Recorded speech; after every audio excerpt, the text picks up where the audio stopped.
Well, it was the best of times, it was the worst of times, but 2020 gave us plenty of time to sit around and play some quality games. I'm going to give you my top 5 that I played this year, so let's check them out.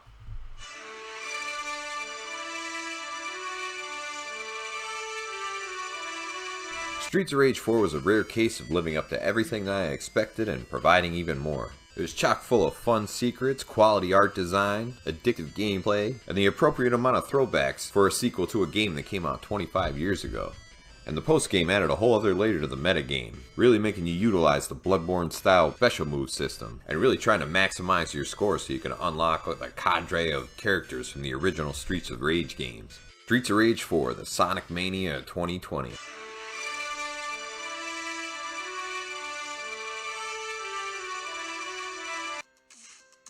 Certainly one of the most polarizing and criticized games of the year. I can only judge it from my own personal experience. And as a person playing it on a mid-level system, I had a ton of fun with the combat and exploration and all the little side quests that were involved. It had an interesting Deus Ex-like hacking system, solid melee combat, quality stealth action, and one of the most graphically intensive open worlds that we've ever experienced. While it may not have lived up to everyone's expectations, it was certainly my favorite open world game of the year.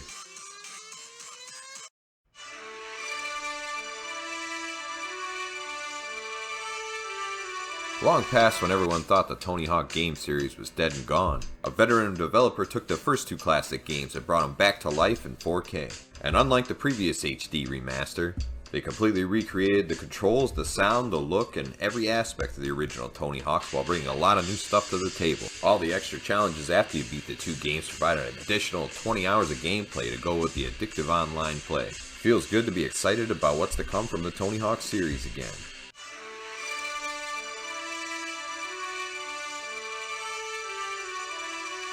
The long-awaited remaster to one of the most beloved RPGs of all time arrived in early 2020, and with its immaculate graphics, fun combat system, and interesting look at the original game, it ended up living up to the massive expectations put upon it.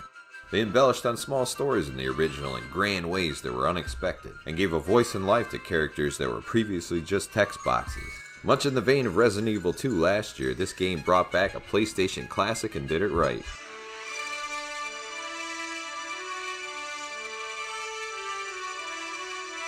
While it may seem like a bit of a left field pick for the number 1 spot, Yakuza Like a Dragon came out of left field for me personally and completely blew me away.